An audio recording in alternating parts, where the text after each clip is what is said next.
Good afternoon. Conquerors and Kings, another short video about one aspect of the rules. This aspect will be about how to win and lose a game of Conquerors and Kings. Now, as with all P2Pig rules, there's a big long list of criteria. This is because we want there to be lots of different ways you can win a game. Really don't like the blue flag type results whereby whoever's got the foot on the bridge at the end is the winner, no matter whether he's lost all his men, stuff like that. So the idea of having multi-criteria for the end of a game is gives lots of ways you think, oh, I could gain a few points here, a few points there, lots of things. Here's the victory point sheet for Conquerors and Kings. Now, everyone gets a D6 first of all. Just give them a few points and it helps even it out. Then you get some points for the bases you've killed, or some dice for the bases you've killed.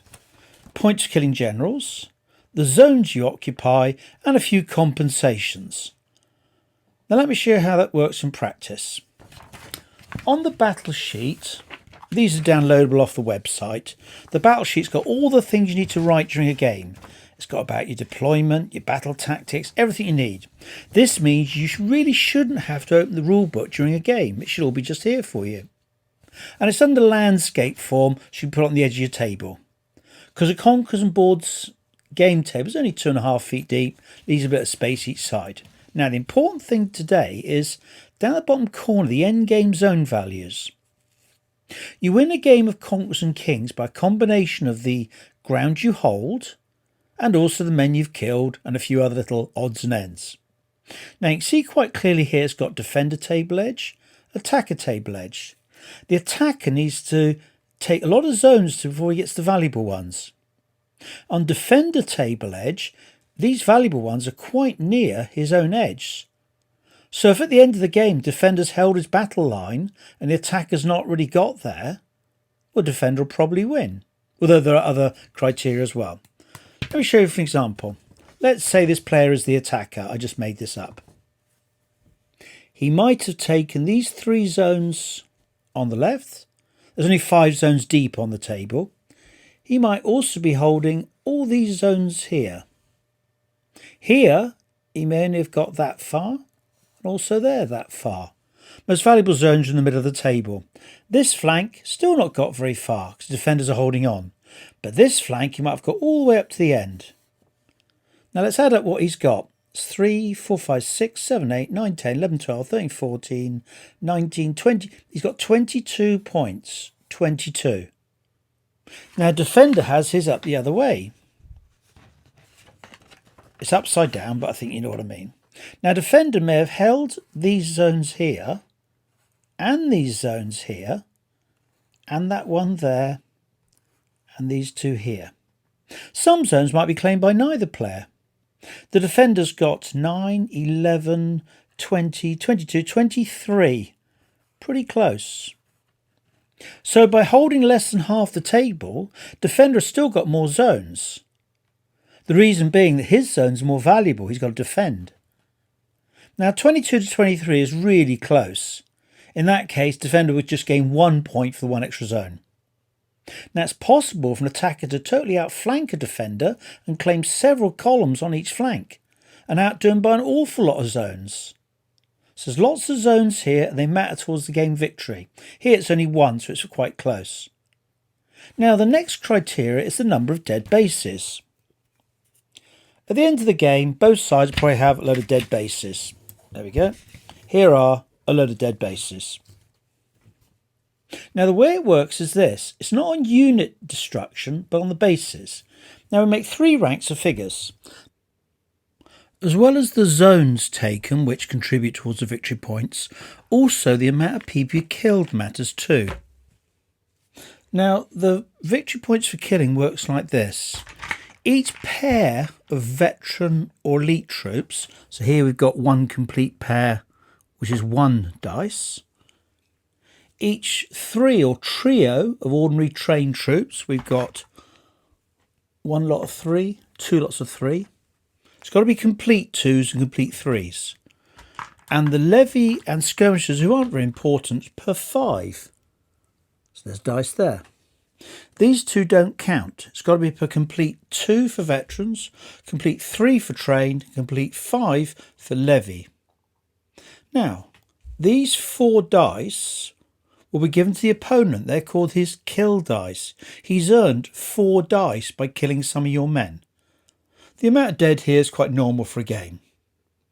Now, 4 dice, you give an average of 14.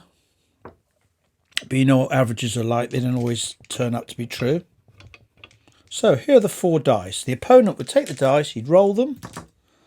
And he's got a 4, 4, 4 and a 6, which is 18. Now that's above average, so he'll keep the 18. If it's below average or for any other reason, he's allowed to re-roll. But most players won't re-roll if they've got average or slightly better. They could, but it'd be unwise. Now, apart from that, there's other things or other criteria that affect the victory points. Let's go through them for a moment. First of all, it's these zones. Now, one player's got 23 here and one's got 22. The difference is 1, so that's 1 point towards the victory points. Let's look at the sheet, see what's on this. This is all downloadable, no problem at all. There we go. That's the kill points explained at the top. That's fine. Now, I'll make this a little bit wider. There we go. First of all, each player gets a D6, gives us some initial points and help level things out a little bit.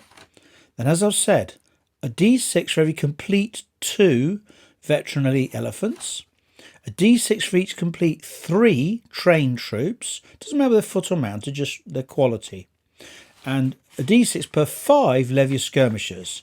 So if you have lots of levy, you won't suffer too much for it. Each general you've killed, another D6. Zone point in excess of opponent, there it is, 1. Now there are some compensations as well. 3 or more levy units gives a compensation of 3 points if you've got lots of levies. 2 or fewer armoured units, another 3 points if that circumstance applies. 4 or fewer skirmish units, you need skirmishers in Conquerors and Kings, so 3 more for that. 1 or fewer veteran units, 3 more for that. And 2 or more chariot units gives you another 3 points as well. You get a whole bundle of D6 and roll those. Now, when you get the results from that, you'll have 2 numbers, one for the defender, one for the attacker. Remember, all games defender attacker, they're not just 2 sides beating it out for a bit of fun. And it goes like this. 0 to 3 points, difference that is. So if you won by 3 points, it's still only called a draw. We don't want people claiming to have won a victory on only 1 or 2 points. That can be just purely random. So 0 to 3 is a draw. 4 to 10 is a small win. Fine. 11 to 18 is a really good win. And 19 to 27 is a major win, a huge victory. 28 or more is a complete slaughter. We very rarely get that in games, but it does happen. And those are criteria for winning and losing a game of Conquerors and Kings. And one last thing, the battle sheet here, you can download it free of charge on Peter Pig website.